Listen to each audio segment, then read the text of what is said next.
పూర్తి వివరాలకు చదవండి రేపటి అక్షర శిల్పం దినపత్రికలో.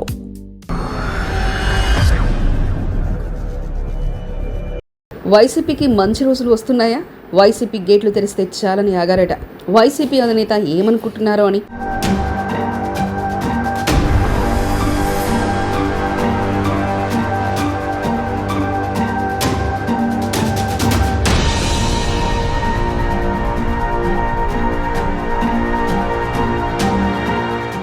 వైఎస్ఆర్ కాంగ్రెస్ పార్టీకి మళ్లీ వైభవం. వైసీపీలో మళ్లీ చేరికలు మొదలవుతాయా? వైఎస్ జగన్ అనుమతి కోసం ఆగాయా? అదే విచిత్రమో తెలియదు కానీ కూటమి ప్రభుత్వం అధికారంలోకి వచ్చి ఏడాదైనా కొత్తగా రాజీనామా పర్వం అనేది వైసీపీ నుంచి తగ్గి టీడీపీలో పెరిగింది. అంటే రాజకీయాల్లో ఇలా జరుగుతుందని అనుకునే వారికి కూడా షాక్ తినేలా పరిణామాలు జరుగుతున్నాయి. ముఖ్యంగా టీడీపీలో రాజీనామాలు మొదలవుతున్నాయి అనేందుకు సంకేతంగా ఒక రాజీనామా అయితే మొదలైంది. ఇక అటు వైసీపీలో రాజీనామాలు దాదాపుగా తగ్గుముఖం పట్టేశాయి. ఆ పార్టీ నుండి బయటికి వెళ్లేవారు సంఖ్య తగ్గిపోతుంది. అంటే అది కూటమికి మైనస్, వైసీపీకి ప్లస్ అనుకోవచ్చు అనేది నిపుణుల సందేహం. రాజకీయాల్లో ఎప్పుడు ఏం జరుగుతుందో ఎవరికీ తెలియదు. రాజకీయాల్లో పట్టిన నాయకులు కూడా ఒకసారి తీవ్రంగా ఓటమి పాలైన తర్వాత అద్భుతమైన విజయాలు సాధించిన సందర్భాలున్నాయి. అసలు రాజకీయాలు తెలియని వాళ్ళు కొంతమంది ఒకేసారి తెరపైకి వచ్చి రాజ్యాన్ని ఏలి వెళ్తారు. ఇలాంటి సందర్భాలు ఇలా చరిత్రలో చూడవచ్చు. వర్తమానం కూడా అలాగే ఉండవచ్చు. అయినప్పటికీ కొన్ని విషయాల్లో మాత్రం ప్రస్తుతం వైసీపీ పార్టీనా అటు కూటమి ప్రభుత్వంలోనూ 3 పార్టీలను కొంత పొగడక తెగడక తప్పదు. ప్రస్తుతం వైసీపీకి మంచి రోజులు వచ్చినట్లు సంకేతాలు కనిపిస్తున్నాయి. అలాగే టీడీపీ పార్టీకి కాస్త చెడ్డ రోజులు వచ్చినట్లు కూడా తెలుస్తుంది. ఎందుకంటే ప్రస్తుతం జరుగుతున్న రాజీనామాల పర్వం టీడీపీకి వ్యతిరేకంగా వైసీపీకి అనుకూలంగా ఉన్నట్లు మాత్రం సంకేతాలు కనిపిస్తున్నాయి. వైసీపీలో రాజీనామాలు చేసేవారి సంఖ్య క్రమంగా తగ్గుతున్నట్లు కనిపిస్తుంది. కూటమి ప్రభుత్వం ఏర్పాటై ఏడాది పూర్తయిన నేపథ్యంలో ఇప్పటికే వెళ్లాల్సిన నేతలు వెళ్లిపోయారు. రాజ్యసభ సభ్యులు 4 వెళ్లిపోగా శాసనమండలి సభ్యులు మాత్రం 6 వరకు వెళ్లిపోయారు. శాసనసభకు ఎన్నికైన 11 మందిలోనూ లోక్సభకు ఎన్నికైన 3లోనూ ఏ ఒక్కరూ పార్టీని విడలేదు. వీరంతా పార్టీని అంటిపెట్టుకుని ఉన్నారు. ఏదైనా రాజీనామాలు ఉంటే మొదటి ఏడాదిలోనే ఉంటాయి.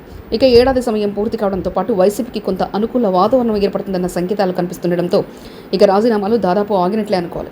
ఒక రకంగా చూసుకుంటే కూటమి ప్రభుత్వం ఏర్పడిన తర్వాత టీడీపీ నుంచి రాజీనామాలు లేవు. అయితే తాజాగా రాజంపేట టీడీపీ నేత సుగవాస సుబ్రహ్మణ్యం రాజీనామా చేయడంతో ఒకంత ఆ పార్టీకి షాక్ తగిలినట్లుంది. అధికార పార్టీకి ఏడాదిలోనే రాజీనామాలు మొదలవడం, వైసీపీకి రాజీనామాలు ఆగిపోవడం ఒకంత ఫ్యాన్ పార్టీ అధినేత ఊపిరి పీల్చుకున్నారు. కూటమిలో 3 పార్టీల నేతల మధ్య సఖ్యత లేకపోవడంతో పాటు నియోజకవర్గాల్లో విభేదాలు తీవ్రస్థాయిలో ఉండడంతో లోకల్గా ఉండే వైసీపీ నేతలు కూడా తమ ఆలోచనలు మార్చుకున్నారని చెప్తున్నారు.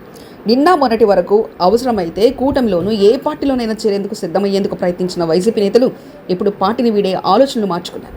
పైగా గత ఎన్నికల సమయంలో టికెట్ రాని కొందరు పార్టీని వీడే కొందరు వెళ్ళిపోయారు. చివరి నిమిషంలో టికెట్ కోసం కాంగ్రెస్ పార్టీ వంటి పార్టీలో చేరి పోటీ చేసి చేతులు కాల్చుకున్నారు. ఓటమి పాలైన తర్వాత తిరిగి వైసీపీలోకి చేరేందుకు కొందరు ప్రయత్నిస్తున్నారని తెలిసింది. ముందుగా జిల్లా పార్టీ అధ్యక్షులతో టచ్లోకి వెళ్లిన నేతలు జగన్ అనుమతి కోసం ఎదురు చూస్తున్నారని తెలిసింది. వచ్చే ఎన్నికలకు తాము పోటీ చేయడానికి సిద్ధంగా ఉన్నామని, తమకున్న ఆర్థిక బలంతో పాటు అనుచరుల బలం, ఓటు బ్యాంకు విషయాన్ని కూడా గుర్తు పెట్టుకోవాలని కొందరు నేతలు జిల్లా స్థాయి నేతలను అప్రోచ్ అవుతున్నట్లు సమాచారం. అయితే వైసీపీ అధినేత వైఎస్ జగన్ నుంచి గ్రీన్ సిగ్నల్ అందకపోవడంతో చేరికలు ఇంకా మొదలు కాలేదని వైసీపీ సీనియర్ నేతలు చెబుతున్నారు. జగన్ అన్ని నివేదికలు చూపిన తర్వాత వారిలో కొందరు చేరికలు అంగీకరించే అవకాశం ఉందని తెలిసింది. ఇందులో రాయలసీమకు చెందిన నేతలు కొందరు ఉన్నారని చెప్తున్నారు. ఇక ఎస్సీ రిజర్వ్డ్ నియోజకవర్గానికి చెందిన నేతలు కూడా గత ఎన్నికల్లో టికెట్ రాక పార్టీని విడి వెళ్ళిపోయారు. వారిలో కూడా కొందరు తిరిగి వైసీపీ గూటికి చేరుకునే ప్రయత్నం చేస్తుండడం విశేషం. అయితే జగన్ అన్ని రకాలుగా ఆలోచించి నియోజకవర్గంలో పార్టీ పరిస్థితులను అధ్యయనం చేసిన తర్వాత చేరికలకు గ్రీన్ సిగ్నల్ ఇస్తారని తెలిసింది. మరిన్ని కథనాల కోసం సబ్స్క్రైబ్ చేసుకోండి మీ అక్షర శిల్పం. పూర్తి వివరాలకు చదవండి రేపటి అక్షర శిల్పం దినపత్రికలో.